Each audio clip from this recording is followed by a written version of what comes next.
Hello friends. Today we will discuss about educational psychology, its meaning, nature and scope. To start with the meaning of psychology, we should know how the word psychology is being originated. Basically, the word psychology is derived from two Greek words, psyche and logos. When we split the word psychology, psyche refers to the soul and logos means science. So we can say that the psychology was first defined as science of soul. So that early psychologists, what they think, that the function of psychology was to study the nature, origin and destiny of the human soul. But the soul is something which is metaphysical. You can see? No, you can't see, you can't touch. So it cannot be seen, it cannot be observed and touched, and we cannot make scientific experiment also on soul. So this definition was not up to mark. And in the 18th century, psychology was understood as a science of mind. William James in 1892 defined psychology as a science of mental processes. But the word mind is it's very ambiguous. The word is very ambiguous as there is a confusion regarding the nature and function of mind. Again, we can't see the mind. Can you see the mind? Can you touch it? No, it's not possible. So there are flaws in this definition also, because it is not giving a complete picture as to the nature and scope of psychology.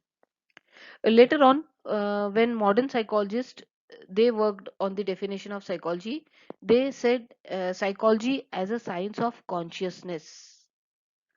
In 1884, James Tilley has defined it as a science of inner world.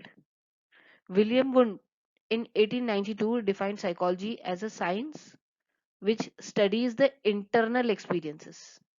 But again, there was a problem with this definition, because there are three level of consciousness. First stage is conscious, second is subconscious, and third is unconscious. And these definitions they are not clearly defining as to what which level of consciousness they are talking, and how to segregate these different type of consciousness, how to identify these consciousness. So this definition was also not accepted. A very good quote was given during that time, that soul psychology first lost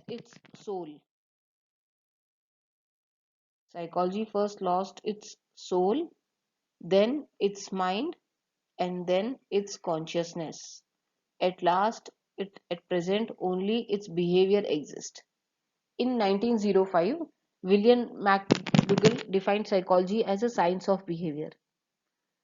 Uh, Pillsbury and Watson, J.V. Watson and W.B. Pillsbury, they have also defined psychology as a science of behavior. Behavior generally means what? It is an overt activities. Of course, it can be measured, it can be observed scientifically. But one's behavior is always influenced by his experiences. So, when we study one behavior, we should also study the experiences. So, psychology should therefore be defined as a science of behavior and experiences. This is what Skinner has said when we are talking about human beings. So, he said it is a science of behavior and experiences on human beings. Science of behavior and experiences. So, according to Crow and Crow, finally, this definition, psychology is a study of human behavior and human relations. He has extended this thing. It's a study of human behavior. Of course, human behavior is being studied, but it's also a study of human relationships. So, this is all about psychology. But as we are in education, as a part of the B.Ed curriculum, we should know what do we mean by educational psychology. So there are many branches of psychology, and educational psychology is that branch of psychology in which findings of the psychology are applied in the field of education.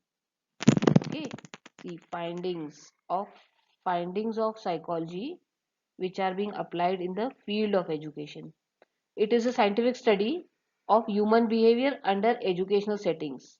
Everything which comes under the educational settings, which has to deal with the human behavior, is a study related with educational psychology.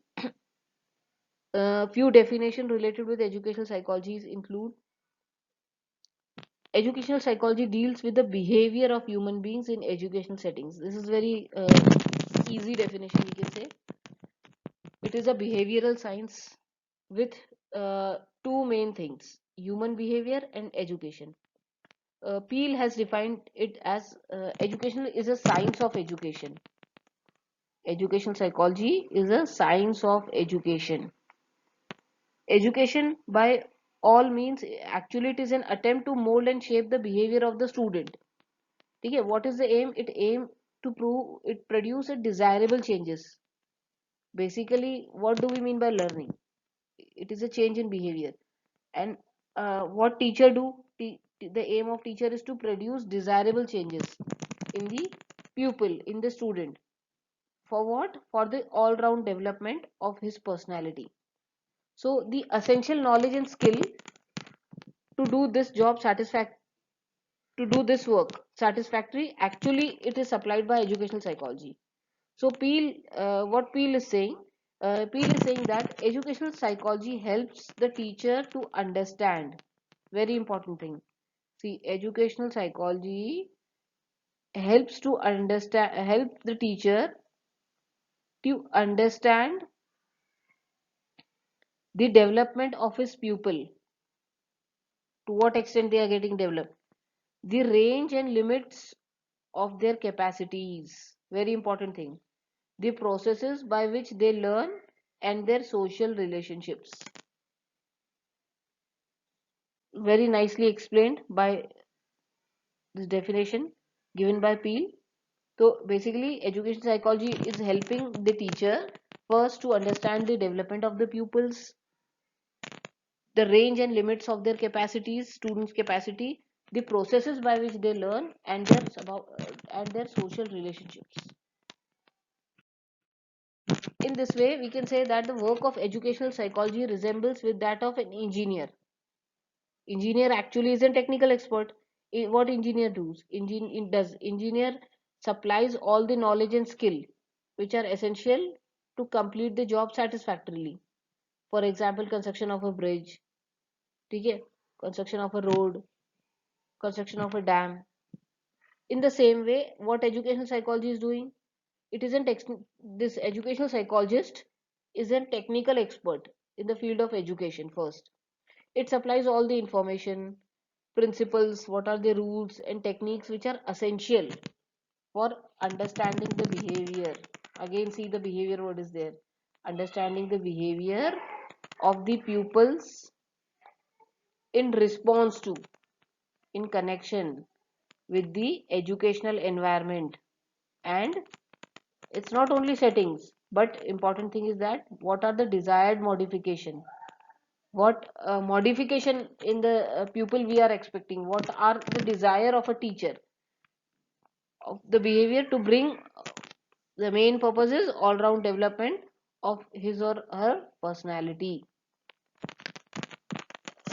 We can say that educational psychology is a science, and it is as a science and technology of education. Because see, you are having one in B.Ed primary first year, there is one subject, technology of education. When you study deeply, you come to know that each and everything is connected with psychology. So basically they are same, but importance is given due to increase in technology and everything. Importance is more these two subjects are being divided, so basically they were same. So educational psychology concerned primarily with the understanding the process of teaching and learning. Okay, what is the process that takes place with the formal environment, that is educational settings. And of course it helps in, it develops the ways of improving these methods, whatever methods are being applied. So care should be taken that how these things are can be improved. It covers important topics like what are different learning theories are there, then teach what are the different teaching methods, motivation is there, cognitive, emotional and moral development, and parent child relationships. These are the major topics in your educational psychology. We can say that it is a scientific discipline that address the question, why do some students learn more than others. That means we are talking about individual differences and what can be done to improve that learning. So we are talking about the desired modification in the students. So when we let's come to the nature of educational psychology. The nature is scientific. We have learned that thing, and we can say it is a science of education. So what is the basically what are the characteristics? First, educational psychology is a science. Now what do we mean by science? Basically, science is any branch of study which is concerned with observation of facts, then establishment of general laws which can be verified. It is a science. Science employs certain objective methods like collection of data.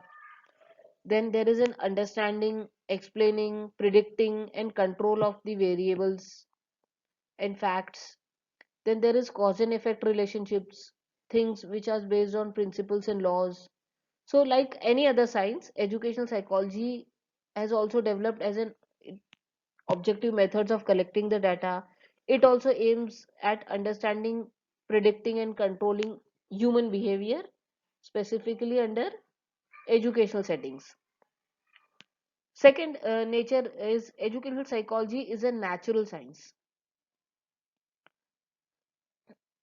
An educational psychologist, he investigates whenever he's conducting its investigations. He gathers data and researches his conclusion, which are usually done by the physicist or biologist. We can say if school is a lab, then educational psychology is a natural science.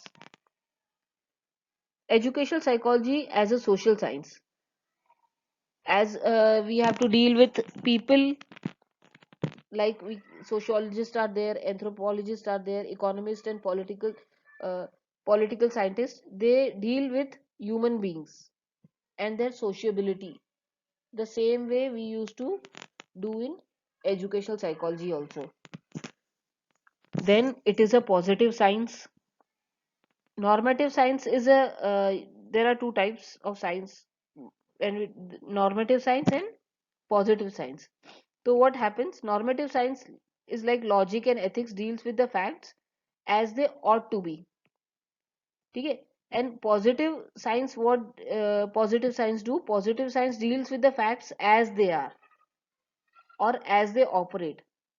They don't give their own suggestion कि this ought to be. If a child is at the age of 4, if a child is um,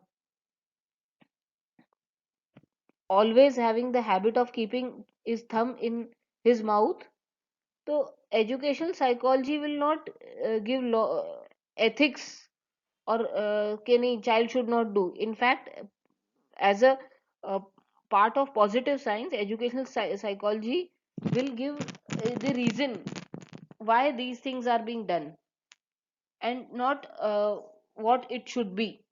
There should not be any suggestion sort of things. Okay, it should be compulsorily follow this type of thing to avoid this type of behavior. No, so educational psychology studies child behavior as it is, which is there, and not what it should ought to be. Because when we talk about behavior and when we talk about human beings, so things are ever changing. They are not constant or they are not same throughout. uh, Many years back, the behavior of the relationship between parents and teachers or parents and students are different. Teacher and student is different, which was there in Gurukul. The things have been changed, and it will be there will be a constant change because of the dynamism. So we can say that it is not a normative science, it is a positive science. It is an applied science. because application of psychological principles are there in the field of education, and when we apply these principles and techniques, we try to study the behavior first and their experiences, and this psychology also helps in the modification uh, for the modification of the pupil. Lastly, educational psychology is a developing and growing science. We can see that new and ever new researches are being done in education, of course related with psychology. Research findings are being accumulated. Educational psychologists, they get better insight into child's nature and behavior, which I said earlier also is a dynamic in nature. How psychology helps? It gives knowledge of the nature of the child. When you study the psychology, education psychology, you come to know about the nature of the student. You understand the nature, aims, and purposes of education. Why this system?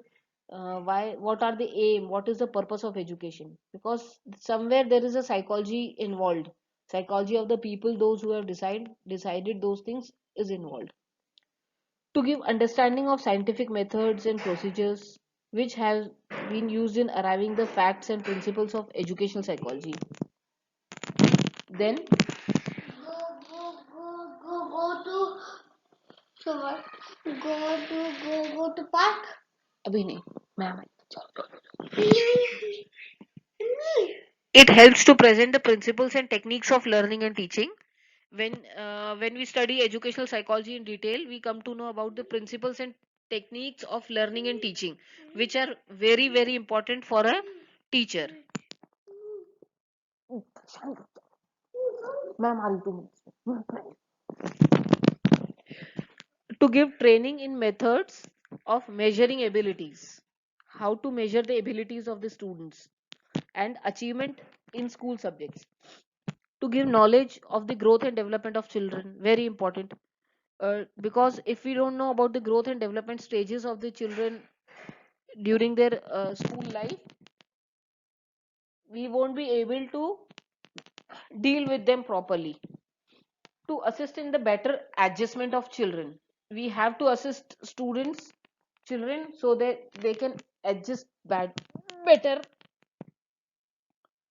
To study the educational significance and control of emotions, and finally to give an understanding of the principles and techniques of correct training. So thus we can say that educational psychology is an applied, positive, social, specific, and practical science. While general science deals with the behavior of individuals in various spheres, educational psychology studies behavior in the educational sphere only.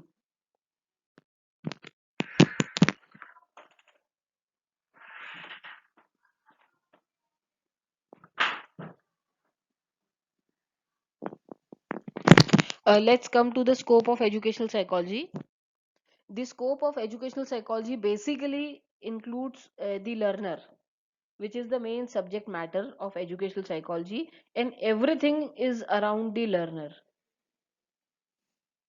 Each and everything revolves around the learner. Then there is a learning experiences.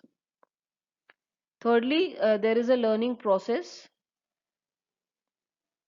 through which process how the learner decides how to learn, what laws have to apply, what principles and theories of learning has to apply, and then which methods like problem solving, things like how transfer of learning works, how remembering and forgetting works in the mental processes, information processing system, everything is comes under the learning process. Then learning situation and environment.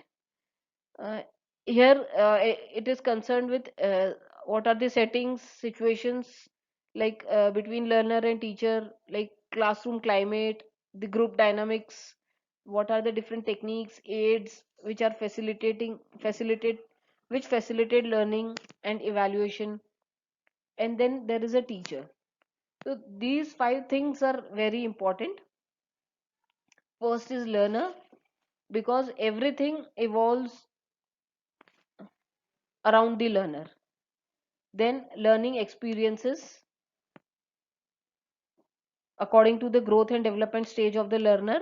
Then learning process, learning situation, we can call it as a physical factors. And then teacher is a potent force which helps in the teaching learning process, and he is a facilitator. Apart from these five things, uh, there are other things also, like human behavior. It also studies the behavior and how education deals with the modification of behavior. Then it studies growth and development of the child, different stages and different types of growth, like mental, physical, and then moral, spiritual. This way, social growth, growth and development, different stages are there. Then it also studies about heredity and environment, which is very important. There is a conflict, like in heredity and in environment, which is more important. So you'll study later on in detail. Then educational psychology also deals with nature and development of personality. A very important factor is individual differences. It also studies individual differences. And then it also studies intelligence and how it can be measured. It provides guidance and counseling also. So we can say education is, at the end, we can say it is providing guidance to the growing child. It's very important. So when we talk about psychology, educational psychology, it is related with uh, things related with education. It is narrow in concept compared to the general psychology. The student can ask any question in the comment box, and if they want to suggest anything, they can suggest. You can also, if you find this lecture important, you can like and subscribe the channel. Thanks for the support. I'll be bringing more topics in more interesting way. Thank you.